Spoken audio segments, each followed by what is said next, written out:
Hello, friends. Welcome to A Life Rebuilt. If you're new here, my name is Laura, and I make videos for people who are starting life over, people like me.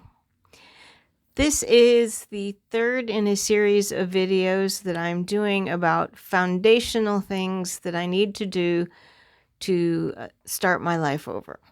In the first two videos, I talked about knowing who I am. In this video, I'm going to talk about knowing what I want, especially in terms of knowing what direction I want my life to go in. Now, I wouldn't be starting life over if I was already happy with the direction that things were moving in, but I was not. I was headed for an early grave. My health was, let's just say, bad. So my do-over involves getting healthier, and I'm doing a number of things already to move in that direction. I was also drowning in expectation. There were a lot of expectations placed on me by other people and that I was not happy with. And there were expectations I placed on myself that turned out to be for things that I didn't really want that badly, or I didn't really want at all. And a lot of those expectations I piled on myself were just an unhealthy perfectionism. I just noticed a couple of days ago on my bulletin board this quote I'd like to share. I don't remember where I heard it. And I don't even remember if this is word for word or if I paraphrased it, but this is good.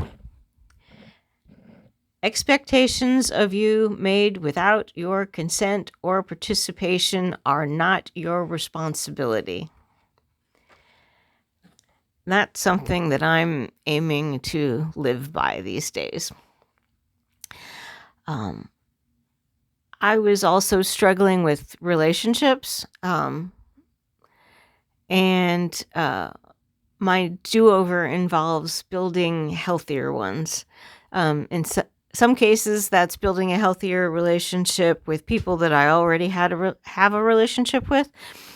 And in other cases, it's building new relationships with new people that are healthier than relationships that I had to walk away from. Now, I was traumatized by 5 decades of undiagnosed neurodivergence.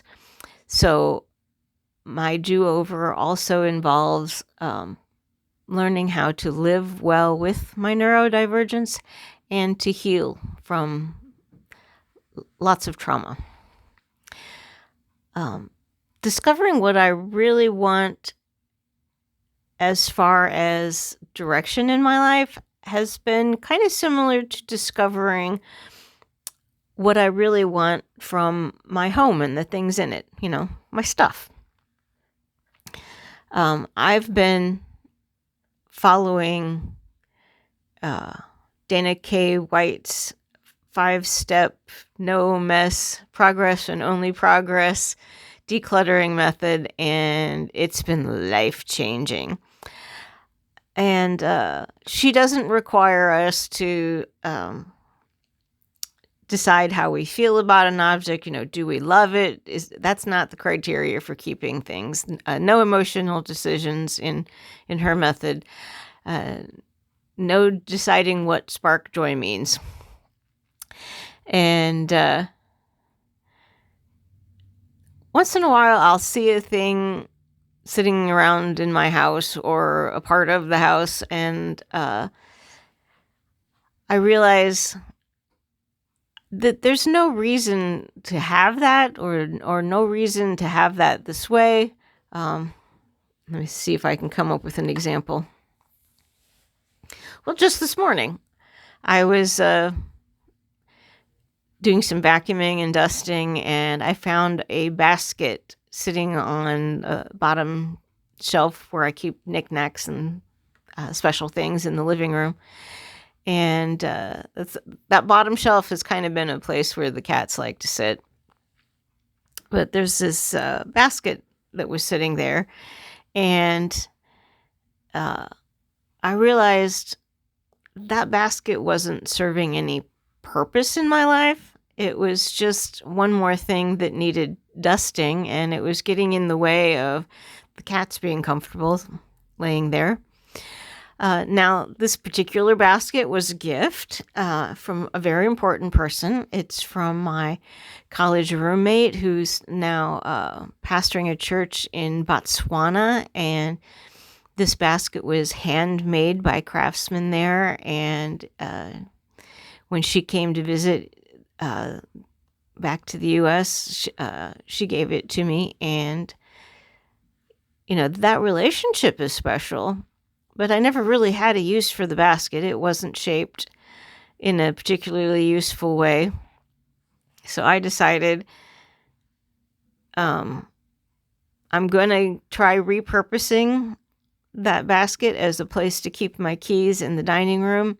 And if that doesn't turn out to actually be useful, if the basket is not serving me, then I'm going to donate it to a thrift shop that raises money for animal charities. So, where was I going with that? I was drowning in excess possessions. And so my do-over involves becoming a minimalist. I want the things that I own to serve me and not the other way around. Much of what I thought I wanted in my life, I only wanted because I thought I should want it. The more I know myself better, the more I recognize that, what it is that I don't want anymore and what it is that I truly do want.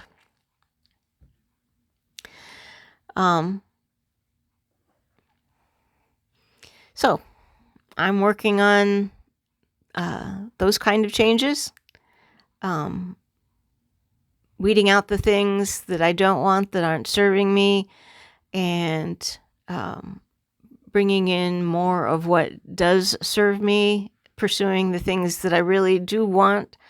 How are you in your do-over? How are you discovering what it is that you really want? If you have good ideas, please share those in the comments.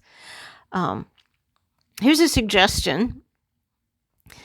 The changes that you want in your life, make those happen for other people. One way I did that,